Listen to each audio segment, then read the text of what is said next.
Rekaman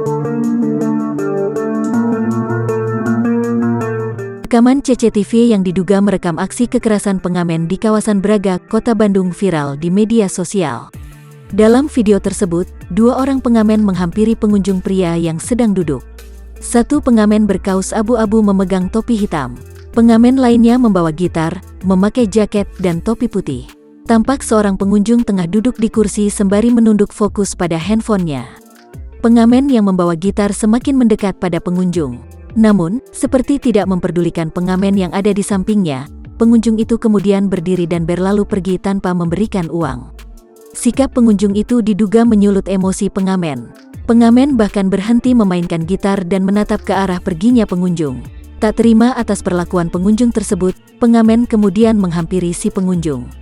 Keduanya diduga terlibat cekcok hingga keadaan memanas. Seorang berbaju merah yang diduga pegawai toko swalayan itu menghampiri sumber keributan.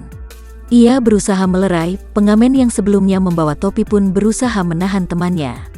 Adapun narasi yang disertakan dengan video viral tersebut, aksi pemaksaan dengan melakukan kekerasan terhadap warga di Jalan Braga, Kota Bandung, berawal dari pengamen yang memaksa meminta uang kepada warga atau pengunjung di Jalan Braga, Kota Bandung dan melakukan kekerasan bila saat tidak diberikan uang. Kejadian ini bukan satu atau dua kali terjadi tapi sering terjadi beberapa pekan kebelakang dan pengunjung sangat merasa resah dengan tindakan oknum pengamen ini. Kini oknum pengamen tersebut sedang dalam pencarian pihak keamanan setempat untuk ditindaklanjuti.